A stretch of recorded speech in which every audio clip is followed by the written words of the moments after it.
Good evening, ladies and gentlemen. Welcome to the August 2nd meeting of the Historic Preservation Commission. Let me introduce our panel. Here on my right is Matthew Hazana. Okay, over here is Carol Steffen, and then we have Justin Ford at the end. I'd also like to welcome Savina and Tom, our mentors over here, to keep us afloat.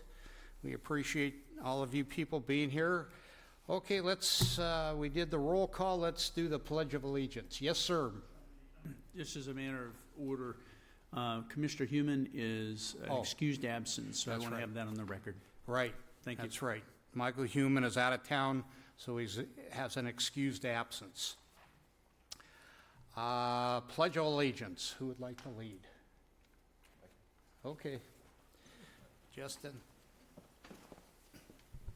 I pledge allegiance To the flag of the United States of America and to the republic for which it stands, one nation, under God, indivisible, with liberty and justice for all. Okay, very good.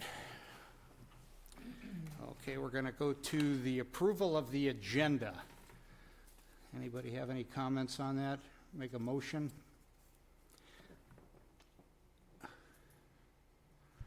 I make a motion to approve the agenda. Okay. And I'll second. Okay, all in favor? Aye? Aye. Okay, that passes. Oral communication, I don't see anybody here, so we'll move on. Consent item, approval of the May 17th, 2023 minutes. Okay, anybody want to approve those?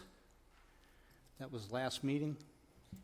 I'll move to approve the minutes Okay, from May 7th. any comments or corrections or, okay. Let's put that to a vote. All in favor? We gotta second it, and I'll second it. So Oh, seconded, thank got you, now. thank you. Okay. We so got It's this. been seconded. All those in favor? Aye. Aye. Okay. Moving right along. Mark, could I ask? Sure. I wanted to do an announcement if I could. Oh, yeah, did I miss that? I did. Go ahead. So I wanted to make an announcement of some events from the Malibu Creek State Park docents that the public may want to check out this summer. We often have hikes or talks related to the history of the Santa Monica Mountains, Malibu Creek State Park, the history of the area in terms of movie history and earlier inhabitants of the area. So, the public may want to check that out. This Saturday, for example, we have a junior ranger program, but adults can go as well as children, and that'll be about snakes. And next Saturday, we have a campfire program about reptiles, and then a night hike in the park. So if the public wants to check out MalibuCreekStatePark.org, all our events are listed there. Thank you. Oh, thank you. Would you mind restating the website, please? MalibuCreekStatePark.org. Thanks, Tom. Carol, anything? No. No announcements. Matt, okay. So I think we've covered all that. So now we're going to get into new business. Discussion of potential signage to commemorate the oak tree in Old Town. Okay. Okay, so I'll go ahead and talk a little bit about this. You can just press here. There we go. All right, so at the previous HPC meeting, commissioners discussed the idea of installing 3 interpretive panels at the sidewalk area in front of the old oak tree in Old Town Calabasas. And that picture that you'll see on this slide shows the possible location of the sidewalk right in front of the tree. So staff has been looking into the process for designing and installing those panels, including consultation with the Malibu Creek docents to get their input and feedback, because they've installed a lot of panels over at Malibu Creek State Park. Next slide. Okay, so I'll talk about the panels in a few slides, but the other thing that we've been doing is staff has been in contact with the California State Office of Historic Preservation to ask about the possibility of recognizing the tree under one of the California state preservation programs. And essentially the feedback we got from them was that it depends. So any nominated resource has to be of both sufficient age and have an identifiable significance in order to qualify. And one program they brought up in particular was the California Points of Historic Interest program. So in order to be eligible for designation as a California Point of Historic Interest, a resource has to meet at least one of these following criteria. So being the first, last, only, or most significant of its type within the local geographic region, associated with an individual or group having a profound influence on the history of the local area, or a prototype or an outstanding example of a period, style, or architectural movement or construction. So just to summarize all of that, the tree would most likely need to have a historical significance other than just its age to qualify for formal state designation. Okay, so a little bit more about the panels. Staff met on site with Sasan Shaybani, who is the president of the Malibu Creek Docents. We met on site at Reagan Ranch to talk about their interpretive panels. And he showed us one of their panels, which you'll see photos of in the next slide. And he provided information about the company that they use to commission these panels, which is called Pannier. And he also gave us the invoice for it. So their 24 by 48 inch panel was $592 in 2021. So that can be an estimate for what a potential panel would cost, also adjusting for inflation, because that was 2 years ago. He also informed us that another state park docent had actually designed the interpretive panels for Malibu Creek State Park. And he suggested that the docent may also be able to do some design work for the city if interested. Hey, so these are some of the photos of the interpretive panel at Reagan Ranch. And one thing he pointed out to me in particular, so if you look at the photo on the right, the orientation was very specific of that panel. So you'll see on the panel itself a mountain in the background, and then when you look up, you actually see that mountain with your own eyes. So I just thought that was an interesting thing. That placement was very intentional. And he suggested that we could do something similar with the oak tree. And these are just some other views of the same panel from the back and the side, so you could just see the framing. Yeah. Okay, so a little bit about the design options. A more comprehensive list was included as Exhibit B of the staff report for this item, but these are just a few things. So Pannier offers a variety of panel designs, styles, bases, and all of their panels are coated with a gel laminate for preservation and longevity. So I mentioned the last panel that we saw was from 2021, so 2 years old and still in pretty good condition due to that gel laminate. And yes, on the left you'll see some of the possible frame colors, and on the right are some of the different frame styles. That's just 4 that I chose from that handout that I provided with the staff report. The one from Reagan Ranch was a traditional T, but there's a lot of options. Okay, so in addition to that, Mr. Shaybani actually informed us that that Malibu Creek State Parks is actually working on their own Chumash interpretive panel. So Barbara Tejada with California State Parks is the one spearheading that effort. She's working with elders from 2 local tribes to solicit input on their panel. And the city of Calabasas is actually located along a tribal boundary, so both of those tribes would need to be consulted in our case. And Mr. Shaybani also recommended to us that before starting that engagement process with the tribe, that it's best to have a more clear vision for what we want these panels to be just before starting that effort. And Barbara Tejada is able to provide the city with the appropriate contact information once we're ready. Okay, so next steps, depending on feedback and recommendations from the commission, staff is prepared to contact the Leonis Adobe Foundation, who are the property owners where the oak tree sits, to discuss ideas for recognizing the oak tree and inquire about their level of support. And if they do express interest in support, staff will carry forward their input to the Community Development Director and City Manager, as well as input and suggestions from the HPC. That's all I have for you. Thank you, Sabina. I'd like to add just a couple things. First of all, To remind the commission and as well as any of the viewing public that this is just a discussion item. There's no decision-making being made here. We also are doing just some preliminary outreach to gain information on options. In addition to doing outreach to tribal entities, which of course would be appropriate and we would certainly do if the council would direct us to proceed in this fashion. We would also outreach to the Leonis Adobe Foundation, and we always have had an intent to do that. In fact, my intent is we'll do that before we would take something to the council so that we've got some preliminary input from them, because it's their property on which this tree sits, and they've been caring for it very well during all the years that they've had that property. So I just wanted to point those things out on the front end. Okay. Anybody have any comments? Questions? Well, I love the idea. Yeah, it's nice. It looks great. I visited the tree recently, and one of the things I was thinking about while I was at the tree, there's a little fence around it, but I'm not sure how many people actually walk back there to see the tree. And I'm just going to say, and maybe this doesn't apply right now, but where the sign goes, I think, is important, where it's actually set up. So people, I think if you put it right next to the tree, it might not be seen as much. That's just a thought. So it's actually like on the side of Leonis Adobe? It's not in front of the... So Leonis Adobe's on one side of the street, and Right. the tree's on the other side. Oh, okay. Even though it's Leonis property.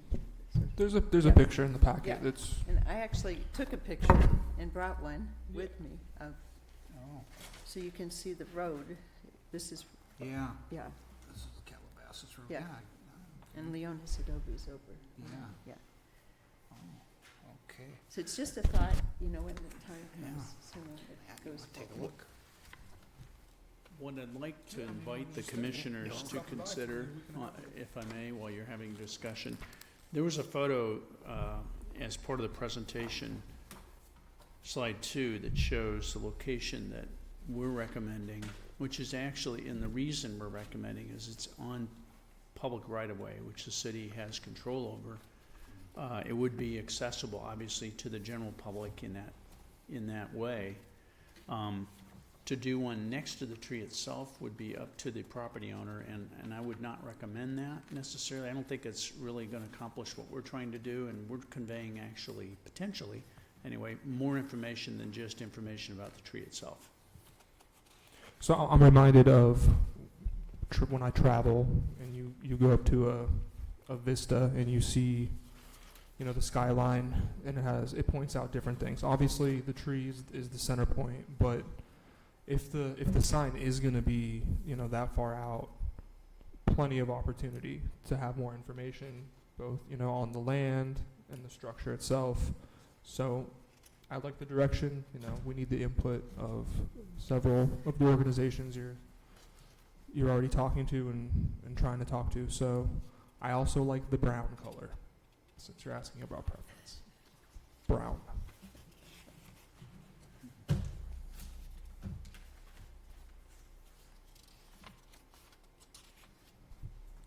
I offer support for this proposal. I think it's a great way to kind of bring things together. You know, the chumash, the tongva, the lobe trees, the things that, I mean, that tree's been around a while. It's seen, you know, things, you know.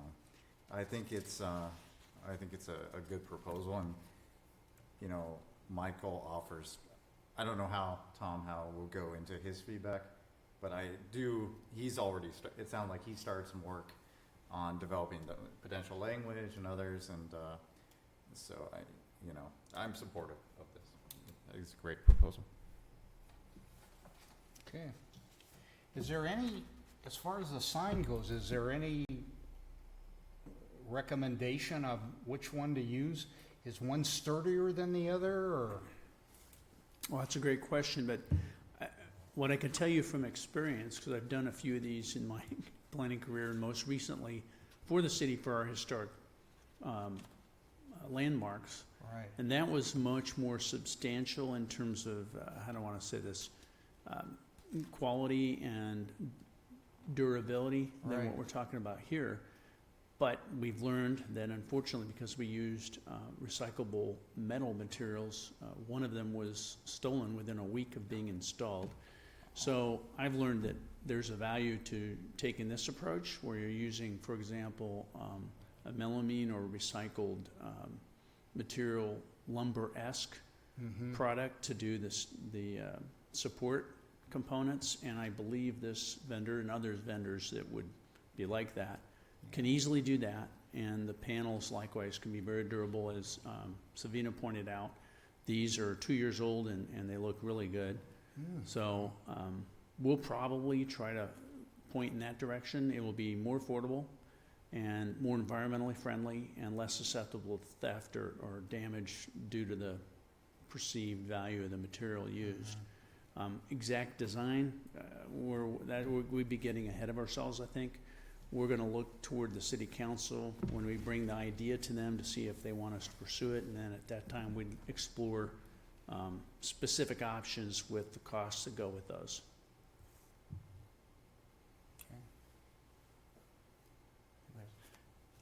Tom, could we enter Michael Humans in the minutes?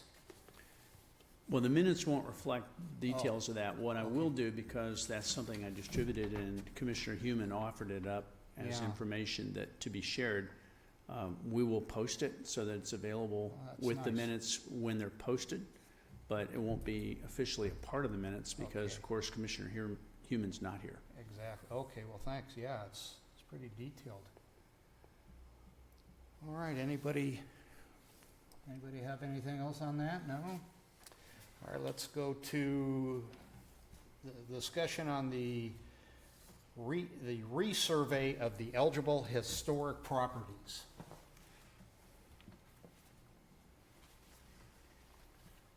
Okay, so as we know, in 2009, a historic survey of properties in the city was done. This survey focused on individual structures dating from 1964 or earlier. However, properties within residential subdivision tracts from 1960 to present were excluded. Now that it's been about 15 years, an update to the original survey would be appropriate. So Teresa Grimes, who performed the original survey, had originally recommended a more full-scale resurvey to include all properties over 45 years of age, including those within residential subdivision tracts. At our previous HPC meeting, commissioners expressed an interest in conducting more of a partial resurvey, a middle ground of eligible historic properties rather than that full-scale resurvey. So staff has been in continued contact with Teresa Grimes to discuss a possible scope and cost for that resurvey. Okay, so her proposed scope for a partial resurvey, so if you remember from the original survey, 187 properties were resurveyed. For a partial resurvey, her proposal would include 115 properties. So that would be the 20 properties that were previously deemed to be potentially eligible for listing on the city's local register, and then the 95 properties deemed worthy of resurveying. So according to her cost breakdown, which you'll see on the next slide, the estimated cost for a resurvey would be approximately $27,625. And that would include both deliverables and then just other project maintenance things, meetings, review of the existing survey, property research, and then the actual field survey of all the properties. That number does not include attendance at public hearings or community outreach. Savina, can I ask a question? I think it's regarding this slide. So the breakdown of cost, or sorry, the next slide. The breakdown of cost, it shows a column for an intern, and I think task 2, 3, 4, potentially 2, 3, and 4 at least. There's 2 3s. 2, 3, 3A, 3B, and 4. I think they could be done by an intern potentially. So I just wonder, that cost is a lot more reasonable than an associate cost, and I just wonder if some of those hours could be reallocated to an intern, unless they don't have an intern. It's quite possible they don't, but let's recognize that this is one option, and it's being presented to this body as an example of what it might take to get this job done. If we decide to move forward, it's actually quite possible we'll seek a proposal for more than one qualified entity, and not necessarily this one. Okay, fair And when we would get to the point of actual professional services agreement, we would drill down on these issues. Okay, thanks, Tom. Yeah, so just going on to that next slide, some of the deliverables would be a draft survey report finalized after one round of comments from city staff, continuation sheets for those 20 properties that were previously deemed potentially eligible, and then inventory forms for some of the 95 properties that were previously deemed worthy of resurveying. And Teresa Grimes assumes that most of those properties will not be flagged for further research, so inventory forms would not be prepared for all of those. In her estimate, she accounted for about 5 that would need inventory forms. In terms of schedule, she estimated that it would take approximately 6 months, but probably no more than 9 months. Okay, so just next steps, staff intends to carry forward to the community development director and to the city manager the information in this report and feedback from HPC members. And if the director and city manager believe the effort is worthy, we will secure a formal proposal from either Ms. Grimes or another qualified consultant, as Tom was saying. So this would have to be approved by the city council too, is that right?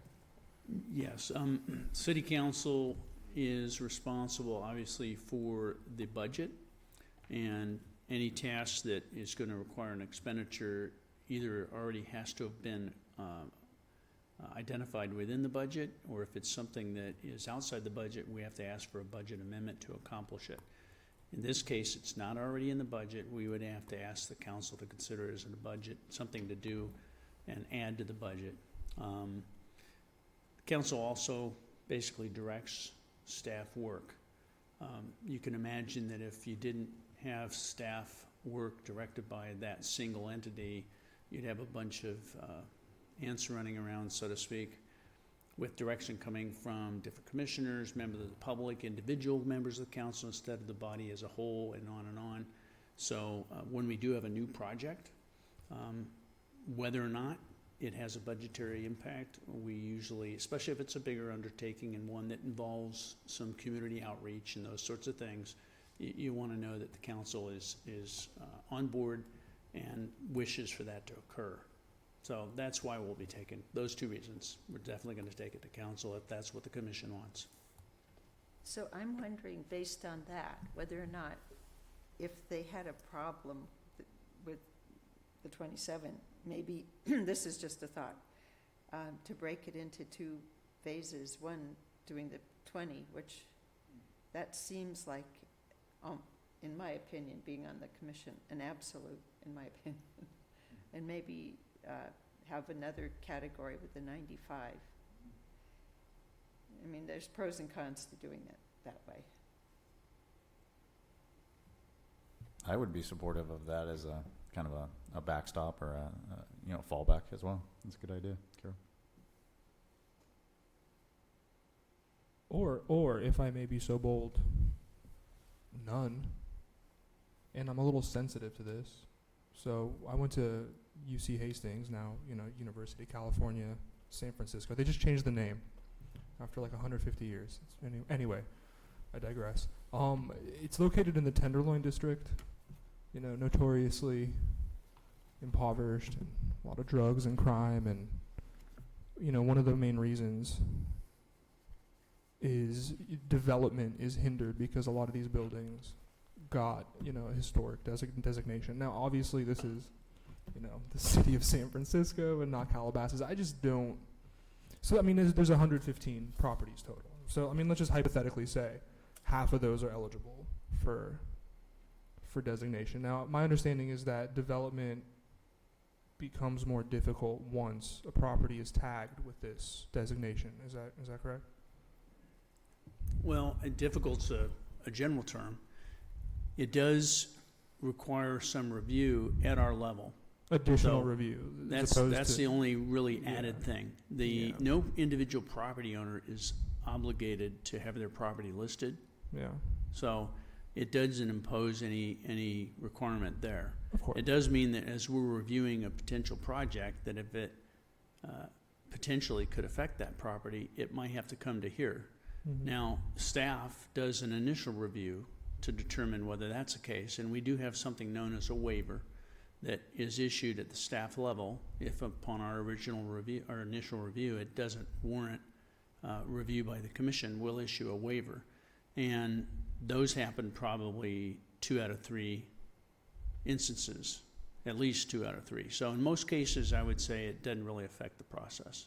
Okay, well, that's good to know. So just to be clear, though, the owner of a property now would opt in, but this designation would survive multiple sales, multiple transfers of the property. So, this is a long-term issue to be designating properties with just something additional that needs to be brought to the city.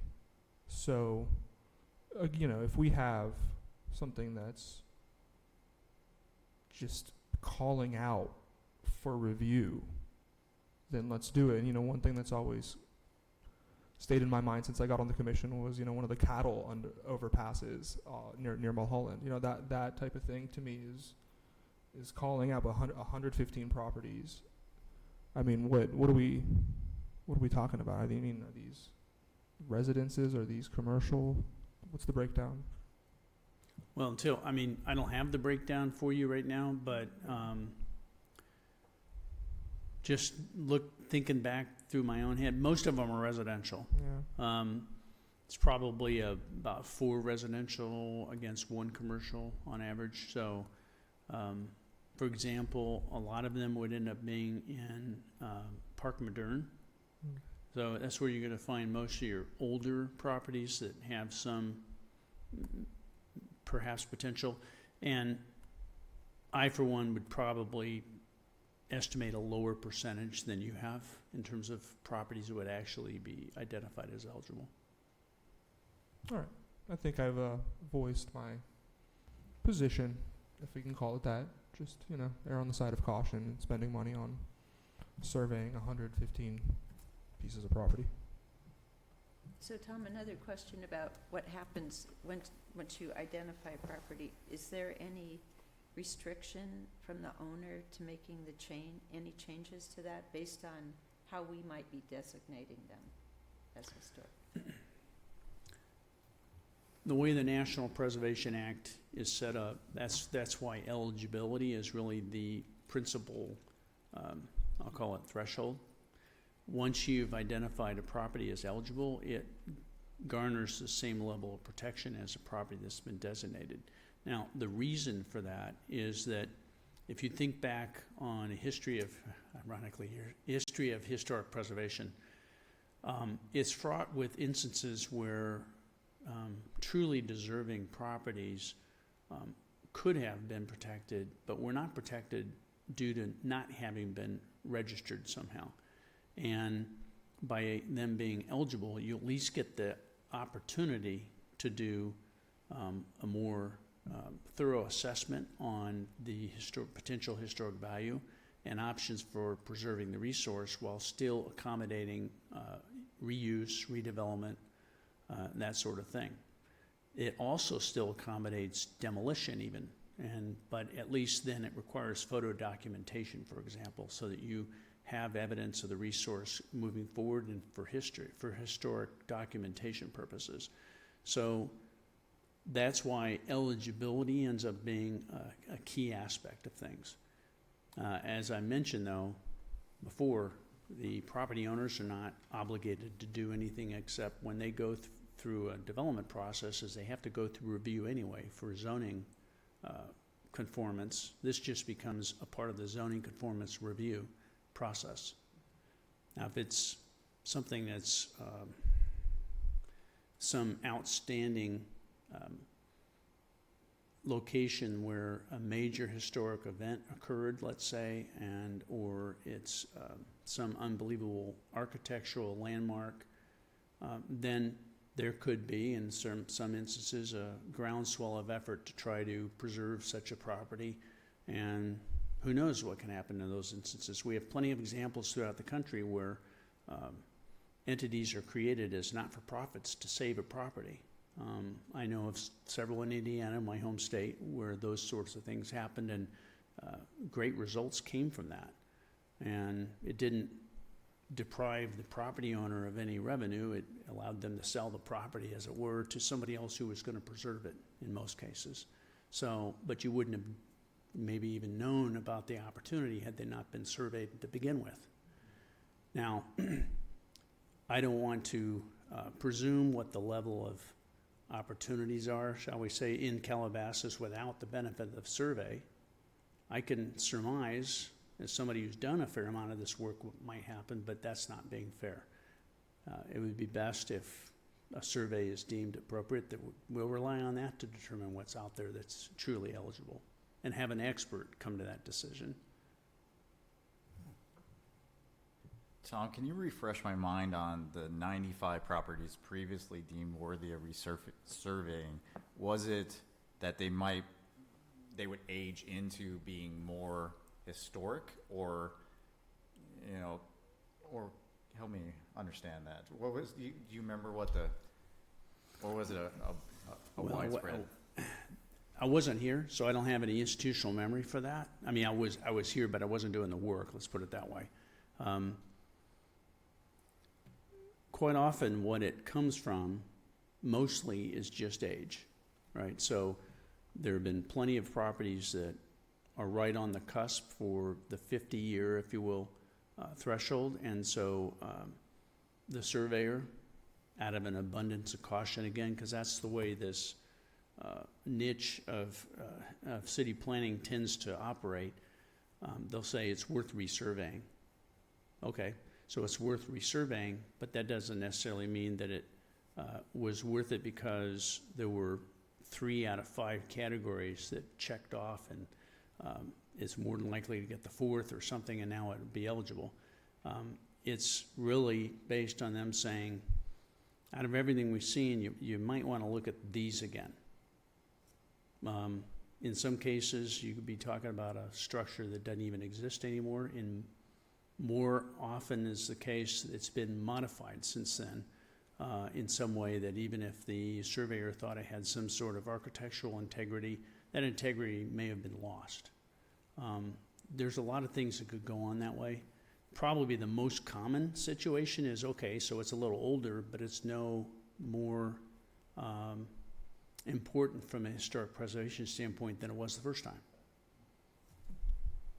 Thanks, Tom. That makes sense. I mean, I can see like 95 properties is a lot of properties, and we wouldn't deem them all historic, like from the perspective of the city. So I still support, Carol's proposal, maybe trying to get back to the 20 that we previously deemed eligible, and seeing if we want to move forward at all with any of those, maybe resurvey those. I think that's what I would recommend. Tom, I have a question. I was wondering if a historical property, could we or the city rezone it to where nobody could touch it? Well, the short answer to that is no. Okay. That would fall, that kind of strict prohibition would fall into what's called regulatory taking. And we would have prohibited somebody from enjoying their property rights, and Yeah. it gets into a whole legal problem at that point. Okay, I'll strike that. If we really have a resource that is found to be worthy of extra effort to preserve, then persons who want to achieve that have a lot of options available to them. The city, Okay. of course, could, decide, well, do we want to buy it? They'd have to buy it at fair market value, that type of thing. They're certainly not going to condemn it or anything like that, or secure it via eminent domain. That would never happen. Yeah.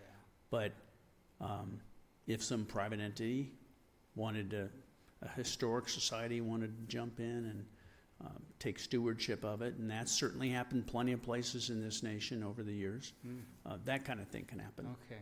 I don't expect we're going to see anything like that in this city. Yeah. I'm not aware of any resource that would reach that level. All right.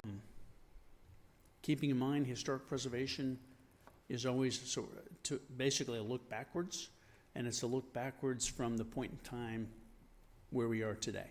I got you. That time 20 years from now may look back at some things that all of us would have thought, how could that be historic? But there could have been an event that happens 10 years from now, that 10 years after that, in addition to other factors, makes it historic. So I think the true value, the biggest value of our historic preservation ordinance is how this city is going to be able to use it and apply it in the future, ironically, right?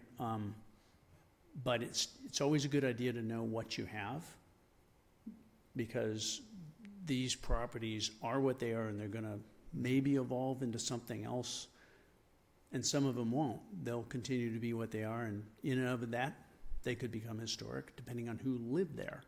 Could be as simple as that. Thank you. I was also thinking that, did you want to say something, Karen? After you. Okay. I was also thinking that, you know, certain sections of the city of LA are designated, the whole tract or a bunch of homes or a certain area with a historic preservation. I don't know if we want to think about anything like that. We have, in our ordinance, is a historic district section. And so we're set up to be able to create historic districts as they may be, as it may be warranted. The survey helps us determine that, if it becomes warranted. This question came up before, in response really to some state legislation that set up parameters that were one way for non-historic district real estate and another way for properties within historic districts. And that caused at least some examination here in the city about, well, what if we had a historic district anywhere? Would that affect how this law is going to apply to certain neighborhoods? At the time, our analysis was that we didn't have any neighborhoods that warranted a historic district designation. But we didn't have the opportunity to do any resurveying to have new concrete evidence of which properties, if a bunch of them were in one grouping, for example, would help us make that determination in a concrete fashion to say, okay, well, here's an area that's truly got a collection of historic properties that together actually create another historic framework, right? The neighborhood itself perhaps is designed under a certain way, a unique way, an innovative way for that period of time, and the structures that are within it are still largely intact to reflect that. And if you have those kind of conditions, you might have a historic district, or at least the potential for one. And then you can explore that. We have the laws in place. We've enacted them. They're part of our ordinance so that we can accomplish that if and when those opportunities arise. Our initial assessment a couple years ago was that that opportunity is not here yet. Okay. Thank you. Go ahead, Carol. So do we have access to the survey, the properties in the survey, so we can actually look at that too, or not?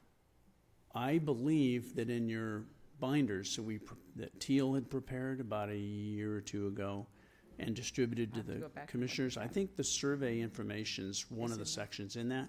If you don't find it in there, let me know. Okay.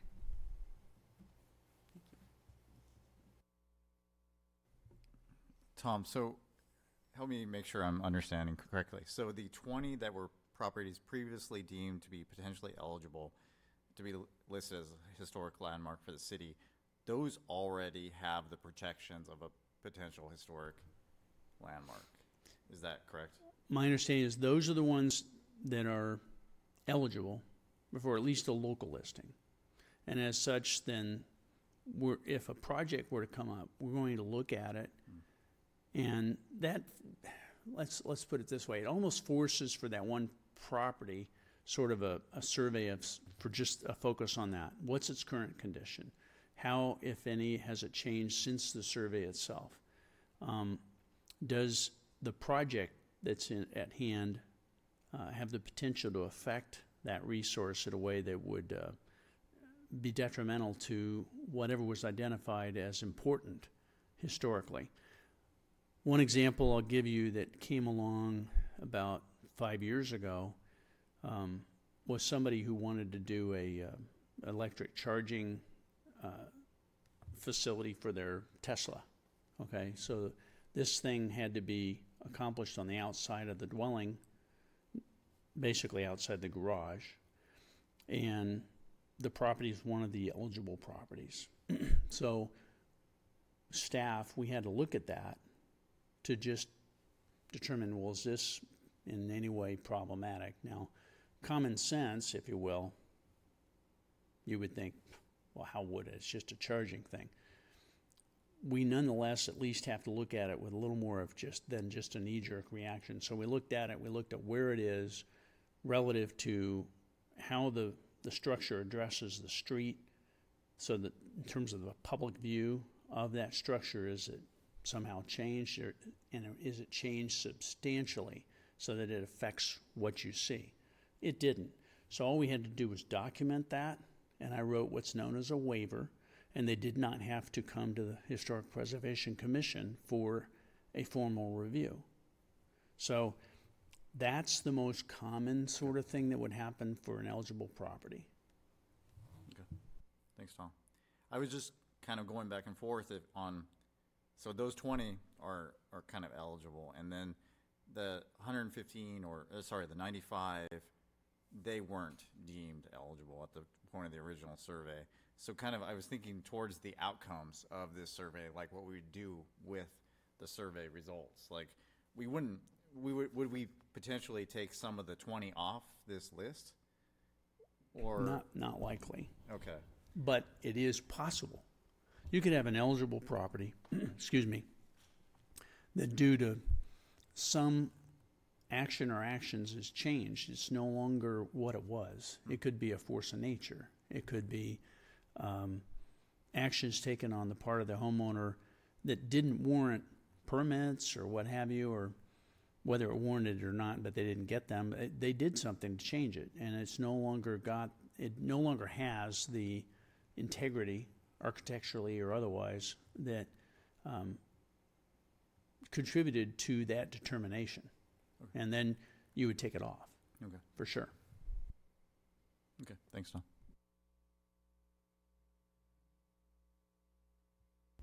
Well, the more I'm thinking about this discussion, it makes me think that the 90, there could be something in there that we really should be considering as eligible. So maybe I was too quick to come up. Yeah. But then I'm wondering if we don't do the 20, we just do the 90. Now I've totally flipped, and just less than, you know what I mean? So I don't know. Sorry. One of you earlier, and I apologize for not remembering which, said, what if you considered doing 2 phases for this approach? Was that you, Carol? Okay. So, and then another of you said maybe we just do 20, right? And I think that was Justin. Okay. Some cautionary notes from Matt about the overall effort, right? And rightly so, because there's a yin and yang to these kinds of things. We're talking about a bureaucracy, if you will.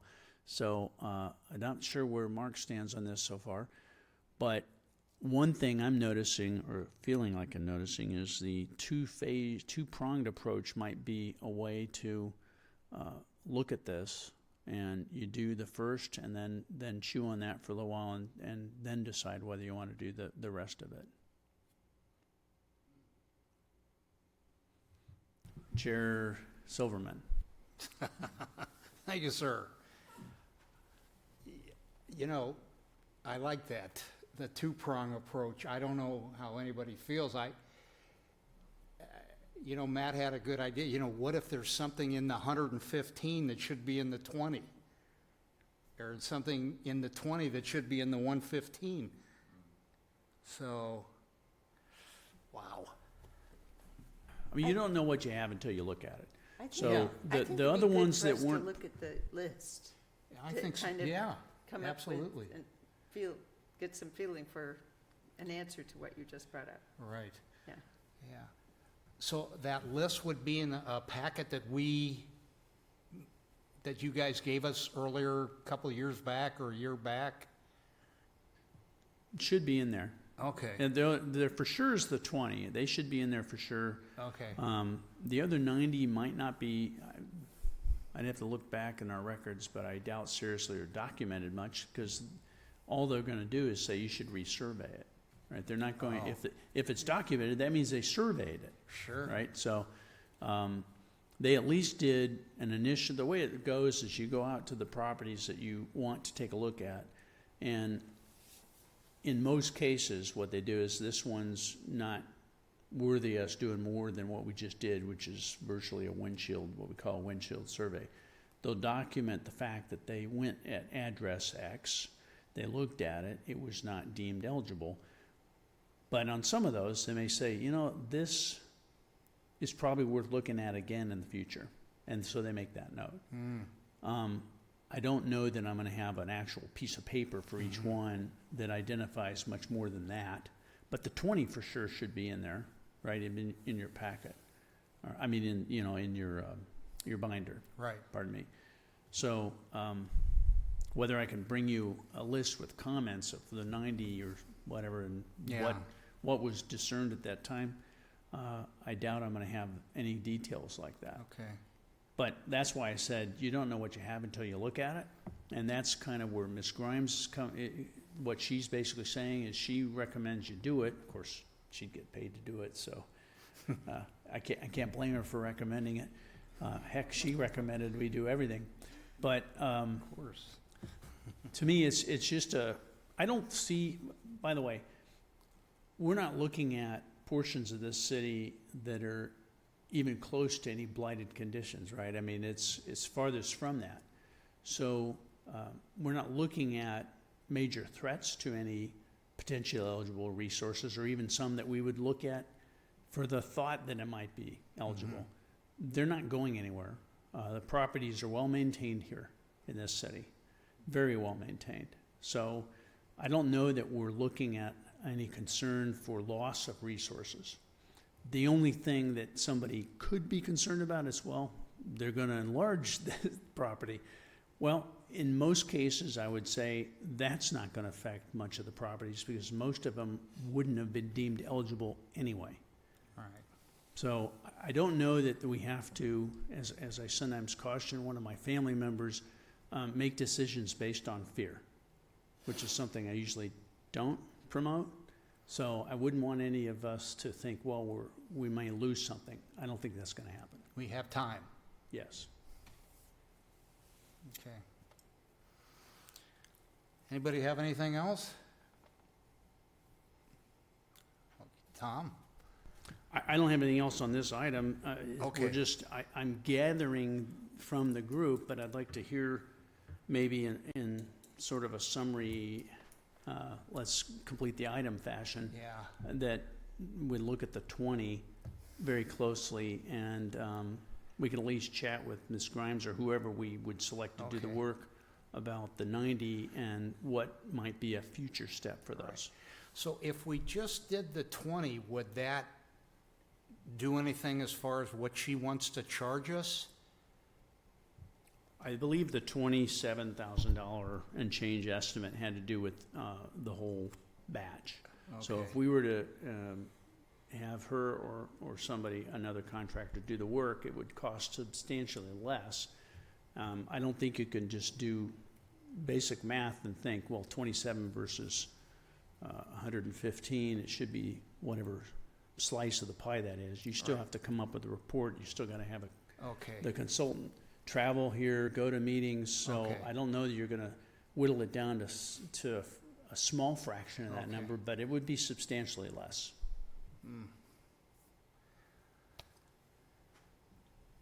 Tom, so this was done in 2009, so it's what, 14 years ago. So $27,000, less than $2,000 a year to do this, to cost to the city.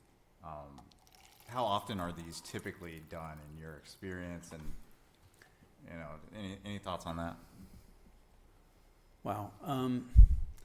There is no standard for that. I can't say there is. Now, I think probably the biggest reason behind the reaction we got from Ms. Grimes in terms of, yeah, you guys really should do this, has to do with the fact that Calabasas largely developed in the 60s, 70s, and 80s. So when you think about where we are today, that's right at that 50-year mark. And so a lot of properties are basically now beyond 50 years that weren't before. And so from sort of a general guideline standpoint that they use, the people who are the experts in this industry, that's one of the key thresholds. And so, again, and I feel like I'm a broken record when I say this, they always apply the abundance of caution approach. They're saying, well, you should survey all these properties that are that old. And we're thinking, no, probably not. We've had discussions with her on this theme. And so we end up now coming to you with a lesser approach than 400 and something properties I think she had originally. And, so 115 is a lot less than 400, 20 is a lot less than 115. But it does make sense that we look at things because the question keeps coming up, well, what about this property and should we designate it? And what about this property? And I know in my case, I feel a little uncomfortable making a decision based on a 14-year-old set of documents if we're going to try to figure out whether it should be designated. So I do think for the 20, it's a really good idea to do a new survey and get new information on them, updated information. So if we decided to do 2 phases, would that increase the cost at all, or would she maybe divide it down, in a part A and part B that equals the current cost? I couldn't tell you. I mean, I think basically if you divide something in 2 phases, so you're asking somebody to mobilize, as it were, twice, Yeah. right? They're going to go through 2 processes. You've increased the overall cost, Yeah. but it's just managing your work differently and with a certain intent and purpose, and that's our prerogative. And if that's how we want to do it, that's up to us. That's fine. I wouldn't worry about the cost factor. It's going to be pretty small difference. Of course, it'll be more, but I don't think it'll be a lot more. Okay. Matt? No? I kind of think, I like Tom's idea, the 20. Start with the 20. Take a baby step. And, we can take it from there and see what it is and, all the details. And I don't know, that's what I think. I don't know. Anybody have? Well, also, if you just take 20, you're going to get the report faster, I think. Yeah. Right? That's true. I'll throw out what I'll call an intangible. You get somebody who's truly an expert, like Ms. Grimes, who's now navigating our city again after these years, and her antenna are up. The antenna are raised. She's looking around at everything. She's not going to be able to drive by something and not notice it. We'll get some feedback on some other things that weren't necessarily on the to-do list. And she might suggest to us that we also look at X or Y, and we may end up looking at 22 properties. Who knows, right? But to get somebody out here to look at the 20, I think that's a good idea. And then who knows what might grow from that would improve the work just a little bit, and we'll deal with it when it comes. I'm supportive of that program, or that plan, too.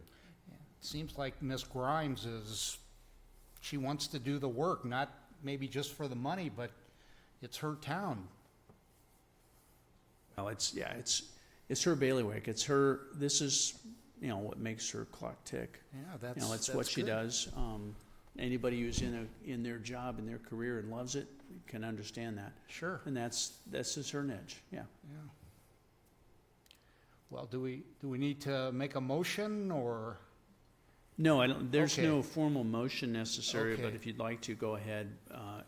If I'm misreading the tea leaves, by all means, make a motion and we'll get a vote on the record. But I'm gathering what this group would like to have by consensus, that we'll proceed to find out what it would really cost to do 20. We'll prepare a report initially to our director and city manager saying this is what's come out of this discussion. Like to get it on an agenda for a future city council meeting. And once we know if they agree and what meeting they would target in the future for the council, we'll advise you all on what's going on. Is that the consensus I'm hearing? If nods of head in all directions, I'm not sure. Commissioner, Yes. isn't it? You look like you're not nodding your head. Just no tracks. Just no historic preservation of tracks, like we talked about at the last meeting. Actual areas, Tracks, you mean like districts. neighborhoods? Just designated as such because of, they're not tract homes, but because of the layout, the 1950s, 60s sort of suburbia layout. That's what I believe we spoke about at the last meeting, Right. the possibility of that. So if we just refrain on that, that'd be good. This does not include anything of I that understand scope. that. Yeah. And yeah, that's why I'm comfortable with, the piecemeal approach, I think, is what it is. I'm glad she's a resident. The expert is a resident of Calabasas. I forget, what's her name? Mrs. Grimes? Mrs. Grimes. She's a resident of Calabasas? No, she's a professional in this field. She's not a resident of the city. Is she local to California? Is she? Yes. Okay. And she did the work initially for our historic preservation ordinance, the historic context work, Yeah. as well as the original survey. For me, I just don't see a rush. I mean, I know 14 years is tough for you. I mean, why not 15? Why not 20? Anyway.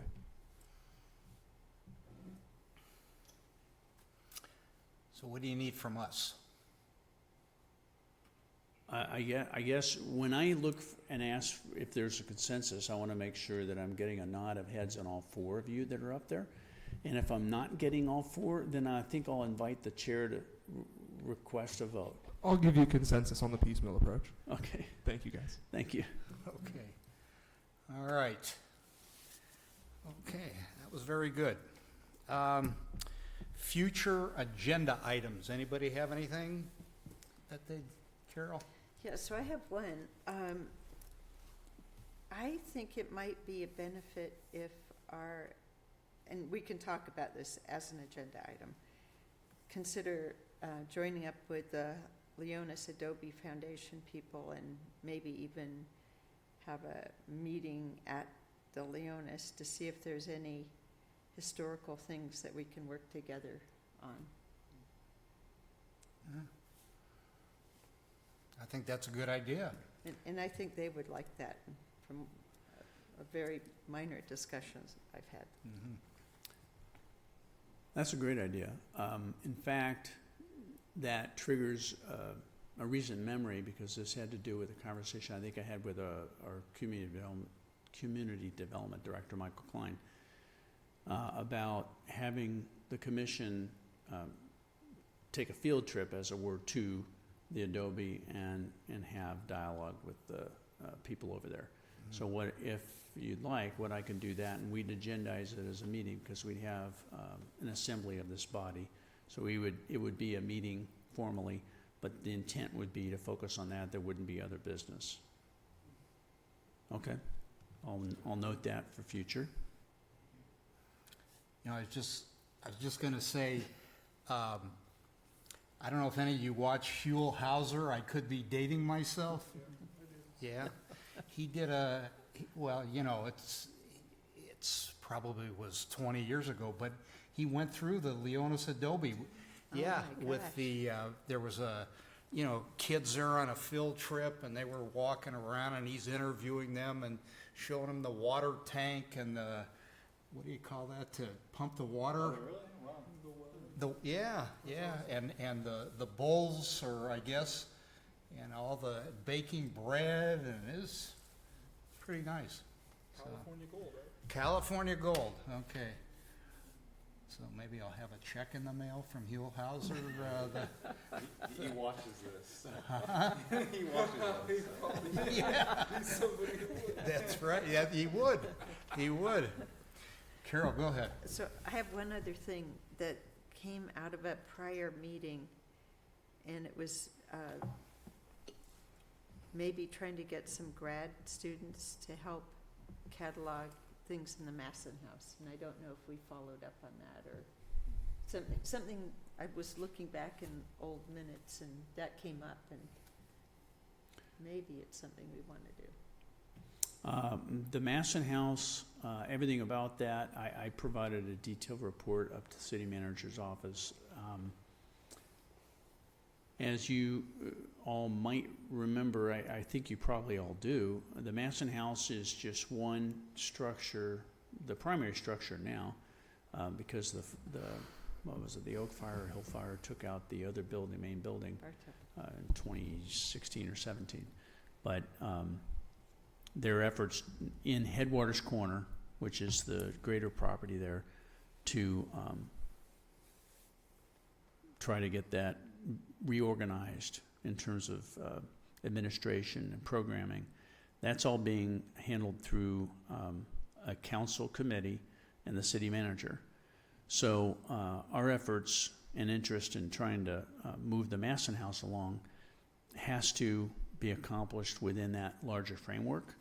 And we've done as much as we can do for the time being until that matures, till their larger effort matures more, and it's not to the point where we can do anything else with the Masson House right now.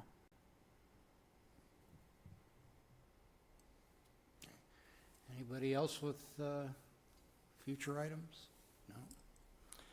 Okay, then it's my turn. Your I think, turn. on future items, if you might, I beg your pardon, but No, I no. do want to let the commissioners know that, remember, you're the Old Town Coalition, you wear that hat too.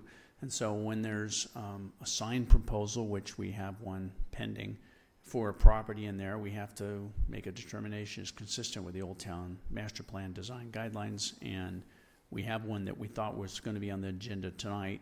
The property owner applicant asked to have that postponed to the next meeting. So I do think we're going to have it at your next meeting. Okay? All right. So noted. Okay. Well, it's time for, anybody have anything else? No? Okay. With that, I need a motion to adjourn. I'll make the motion to adjourn the meeting. Second? I'll second that. All right. So we're adjourned to October 18th. Gotta go vote, right? What? Gotta vote now. Oh, got it. All in favor? Aye. Aye. Opposed? Hearing none. Okay, so we're adjourned to October 18th, 2023 at 6 o'clock here at City Hall. Good night, everybody. I was presiding over